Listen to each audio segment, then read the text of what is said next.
10시 시황 체크인입니다. 간밤 미국장 금융주의 실적 부진과 7월 FOMC를 앞둔 부담감 속에서 혼조 마감됐습니다. 간밤에 또 물가지표가 발표됐는데요. CPI가 6월치가 41년 만에 최고치로 기록한 이후에 PPI까지 3개월 만에 최고치를 경신하면서 오름세를 보였습니다. 인플레이션과 그에 따른 긴축에 대한 부담감 이어졌는데요. 시장에서는 100bp 금리 인상 가능성에 대해서도 우려가 나왔지만 간밤 매파 연준 위원들이 75bp 금리 인상이 더 적절할 것이라고 발언하면서 시장 일부 안도감도 형성됐습니다. 나스닥이 소폭 0.03% 상승하면서 마감됐는데요. JP모건, 모건스탠리 같은 금융주들의 실적 부진, 계속해서 이 수익성에 대한 악화 우려 시장에서 나오고 있는 상황이죠. 경기 침체와 함께 비용 악화로 기업 수익성이 악화될 수 있다는 우려감들 시장에서 자리 잡고 있는 상황입니다. 우리 주식시장 오늘 13년 만에 최고치로 뚫고 올라서는 원달러 환율의 부담감 속에서 오늘장의 하락세 나타나고 있고요. 외국인의 수급 부진합니다. 특히 선물시장에서 만기약 넘는 매도세가 눈에 띄고 있는 상황인데요. 원달러 환율에 대한 부담감, 우리 증시는 또 하나의 부담이 이렇게 놓여 있습니다. 한미 금리 역전 현상의 가능성들 시장에서 녹아들고 있는데요. 오늘장 금요일 10시 구간 지금부터 살펴보시죠. 먼저 코스피 지수 이틀째 하락세를 기록하고 있습니다. 현재 1.11%가 하락하면서 조금 전에 장중 저점을 깨고 내려서고 있는 지수대인데요. 2300선 한 차례 터치하고 나서 낙폭을 줄이는 듯 하다가 다시 한번 2297선까지 낮추면서 장중 저점 기록하고 있습니다. 거래대금은 2조 3,500억 원 나타나고 있는데요. 분봉 살펴보겠습니다. 오늘 코스피 지수 상승 출발했습니다. 0.55%가 상승하면서 2335선에서 출발을 했고요. 장중에 2337선의 고점을 마련한 이후에 가파르게 지금 10시 구간의 장중 저점 낮추고 있습니다. 현재 2295선까지 밀려 내려가고 있고요. 26.4포인트가량의 하락세가 나타나고 있습니다. 수급 상황 살펴보겠습니다. 현선물 외국인 동반 매도세가 나타나고 있고요. 유가증권 시장에서 하루 만에 매도 전환하고 있는 외국인 945억 원어치를 팔고 있습니다. 기관 쪽에서 2,523억 원어치, 소형주를 제외하고는 모든 업종을 팔고 있는 기관의 모습이고요. 기관 이틀째 시장 매도하고 있는 상황이고요. 그리고 개인 쪽에서는 이틀째 매수세가 들어오면서 3,357억 원어치의 매수세가 나타나고 있는 상황입니다. 현재 외국인 기관 쪽에서 동반해서 매도하고 있는 쪽은 금융, 화학, 서비스 업종 잡히고 있고요. IT 업종에 대해서 외국인 전체 시장은 팔고 있지만 전기전자를 대규모 매수를 하고 있습니다. 아까 제가 들어오기 전에는 1,400억 원 가까이까지 매수세를 늘려놓는 모습이었는데요. 기관 쪽에서는 전기전자 위주로 시장을 팔고 있다고 보실 수 있습니다. 오늘 코스닥 시장 지수 흐름도 살펴보시죠. 사흘 만에 코스닥은 하락세를 띠고 있습니다.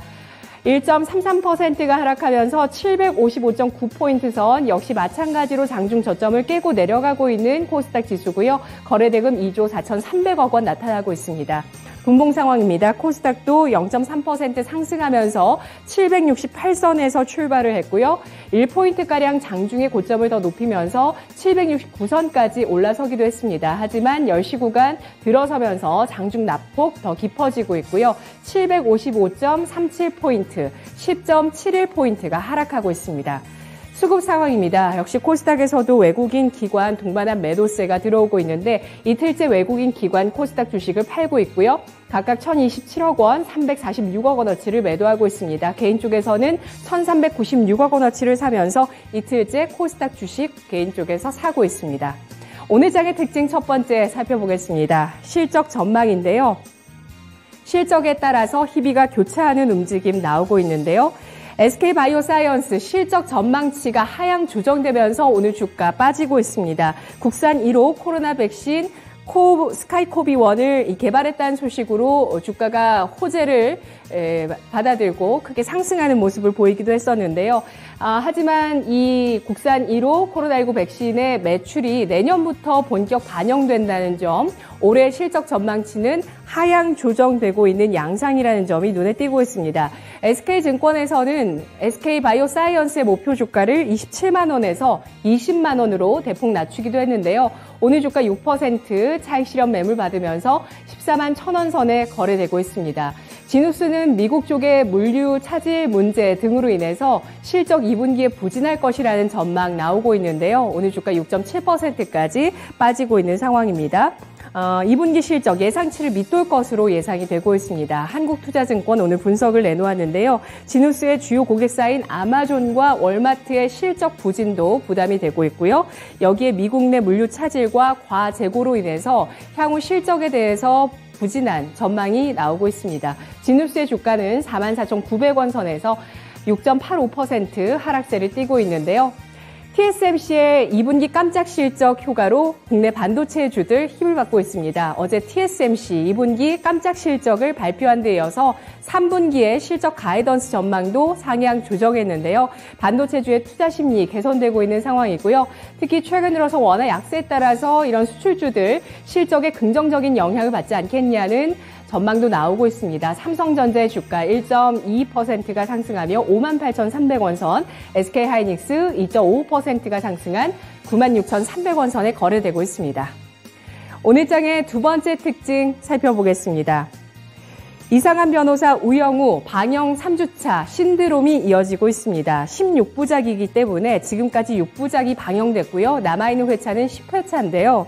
지난주에 5%대 시청률에서 이번 주 수목을 지나면서 9% 중후반까지 이 시청률이 올라왔습니다. 일주 사이에 거의 2배 가까이 시청률이 올라온 거고요. 그리고 1회 대비해서 이번 6회차까지 시청률은 10배 급등했다는 분석도 나오고 있습니다. 이 드라마가 넷플릭스 비영어권 TV 시리즈에서도 1위를 기록했고요. 신드롬급 인기에 맞춰서 미국 측에서 리메이크 제안까지 들어왔다는 소식이 어제 나왔었죠. 관련한 종목군들이 확산되고 있다는 점을 좀 특징으로 잡을 수 있을 것 같습니다. 먼저 A스토리 드라마 제작사로 주목을 받았었는데 6월 말에 17,000원의 주가에서 엊그제 35,000원 선까지 주가가 상승했습니다. 이번 주에 이번 주에 수요일 방영이 됐었던 날에 장중에 고점을 기록하는 모습을 보였고요. 35,000원대를 터치했기 때문에 6월 말 대비해서 주가 2배까지 시세가 났습니다. 어제는 약보합 마감됐지만 오늘은 차익 실현 매물이 크게 나오면서 7% 크게 하락하고 있다는 점 체크해 보시고요. 3150원 선에서 거래가 되고 있습니다. A스토리와 공동 제작한 회사가 있는데요. KT 스튜디오 지니가 A스토리와 이 드라마를 공동 제작했습니다. KT 스튜디오 지니가 지분을 보유하고 있는 지니뮤직의 주가가 오늘장 상승하는데요. 사실 잘 따져보면은 이 드라마 우영우와는 상관이 없는 회사죠. KT 스튜디오 지니가 지분을 37%가량 갖고 있는 지니뮤직의 주가가 기대감을 받으면서 15%까지 급등하고 있고요. 그리고 주연 배우인 박은빈 배우의 소속사인 나무에커스의 지분을 투자했다는 소식에 따라서 갤럭시와 머니트리가 한 차례 부각을 받았었는데요. 오늘장은 2%가량 하락세 띄고 있습니다. 두 번째 특징 알아보셨고요. 세 번째는 무상증자입니다.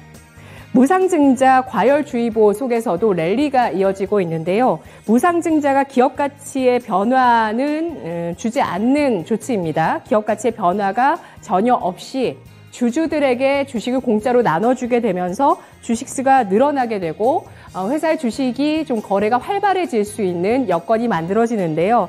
이런 가운데 무증 권리락이 시행이 되면 주가가 싸졌다는 착시 효과가 일어나면서 이에 따라 주가가 일시적으로 상승하는 경우들이 있습니다. 그런데 최근 시장이 부진하면서 이 무상증자 주식들이 많이 시장에서 부각을 받게 되자 이 무상증자라는 재료를 악용할 수 있다는 점에 대해서 시장에 우려가 나오고 있는데요. 개인 투자자들 이 급등락 속에서 고점에 잡았을 때 주식을 떠넘겨 받으면서 고점에서 큰 손실을 입을 수 있다는 점이 부담이 되고 있습니다. 이런 가운데 오늘 무상증자 권리락 효과로 장 초반에 상한가 직행하고 있는 종목들 나오고 있는데요. 실리콘2가 상한가 유지를 하고 있죠. 조광 ILI도 오늘 무상증자 권리락입니다. 역시 상한가 기록하면서 3,605원 선에 거래가 되고 있습니다. 그리고 무상증자를 최근에 결정한 종목들 보겠습니다. 테크윙 있는데요. 이번 주에 한 주당 한 주에 무상증자 결정을 했습니다. 이 종목의 주가는 일단 보합권인데요. 무상증자 권리락까지 어떤 움직임을 보일지 지켜보시고요. 이 밖에 최근에 무상증자를 결정한 기업 P&K 피부임상연구센터, 셀리버리, 모아데이터 같은 종목이 있습니다. 공구먼을 보겠습니다. 이 종목은 무상증자 권리락으로 거의 5연상까지 갔었던 종목이죠. 권리락을 시행한 이후에 4연상까지 가고 그리고 그 다음날 27%까지 주가가 급등하며 단기 고점을 형성했습니다. 54,500원까지 주가가 갔었고요. 이제는 주가 제자리로 돌아왔습니다. 현재 26% 급락하면서 14,150원 선 기록하고 있습니다. 오늘 장 어떻게 봐야 할 것인지 신한금융투자 신명재 부지점장 연결해 보겠습니다. 안녕하십니까? 네, 안녕하세요. 오늘 장에 한마디 남겨주시죠. 네, 오늘 장 한마디는 실적 추정치 하향 조정이다라고 말씀드리고 싶습니다. 지금 시장 자체가 좀 찬물이 많이 끼얹어 있는 이런 상황인데요. 지금 다시 2200포인트대로 내려가 있는 내용입니다. 2분기 실적 추정치에 대해서 계속적으로 하향 조정이 나오고 있는 이런 상황이어서 주가에 좀 발목을 잡고 있다라고 이제 보시면 될 것 같고요. 그리고 최근에 있었던 이런 물가 지수에 대한 발표 때문에 100bp 인상 가능성, 울트라 스텝에 대한 이야기가 스멀스멀 또 나오는 것 같습니다. 7월 말이 되면은 미국 FOMC에서 이제 발표를 하게 될 텐데요. 사실상 100bp 인상이 아니라 자이언트 스텝 0.75%도 굉장히 부담스러운 위치예요. 그래서 정말 뭐 0.75든 100bp든 이렇게 나오게 되면은 시장은 또 한 번의 충격과 좀 변동성이 커질 것 같고요. 혹시나 0.5% 빅스텝으로 발표가 된다라면은 시장은 급반등도 나올 수 있는 그런 상황입니다. 그래서 지금 7월 말까지 한 이 정도 남았는데 변동성은 계속적으로 커질 수 있는 그런 내용이다라고 보고 있고요. 지금 뭐 수급이나 이런 주체를 보게 된다라면은 사실상 방향성은 정해진 것은 없는 것 같습니다. 그래서 뭐 테마성 그리고 단기적으로 거래량이 좀 커지는 종목들 외에는 종목을 좀 홀딩하거나 계속적으로 유지하는 것은 굉장히 어렵다라고 보시면 될 것 같고요. 전체적인 느낌은 보수적으로 가져가시는 것이 맞다라는 의견 드리겠습니다. 네, 연준의 긴축, 이 금리 인상의 폭도 중요하고 또 시장의 반응도 중요하겠지만 무엇보다 물가를 잡는 게 더욱더 중요할 텐데요. 현재 시장 실적 추정치 하향 조정되면서 연준의 울트라 스텝 가능성까지 부담을 안고 있는 상황이라는 점 짚어주셨습니다. 첫 번째 오늘 장의 특징, 실적 전망이 나오고 있는 종목군들인데요. 하락하고 있는 종목 눈에 띄고 있습니다. 반도체주는 또 상승을 하고요. 어떻게 보시나요? 네, 어제 시장 조금 미국에서는 어지러웠는데 필라델피아 반도체 지수 자체는 좀 상승을 했습니다. 반도체가 어쨌든 좀 기술적으로 봤을 때 좀 낙폭이 과도했다라는 얘기도 있고요. 그리고 반도체 자체 실적 자체는 나쁘지 않기 때문에 반등이 나왔는데 그런 내용들이 우리나라 시장에도 영향을 주고 있다라고 보시면 될 것 같아요. 지금 실적에 대한 전망이 좀 좋게 나오는 게 뭐 삼성 SDS가 눈에 띕니다. 2분기 매출액과 영업이익이 동반 증가를 하는 이런 전망을 가지고 있고요. 올해 연간으로만 놓고 보더라도 매출액과 영업이익이 20% 정도 증가하는 이런 전망치를 갖고 있습니다. 클라우드 수요가 계속 증가할 것이고요. 그리고 물류 쪽 같은 경우도 충분히 더 성장할 것으로 보고 있는 상황입니다.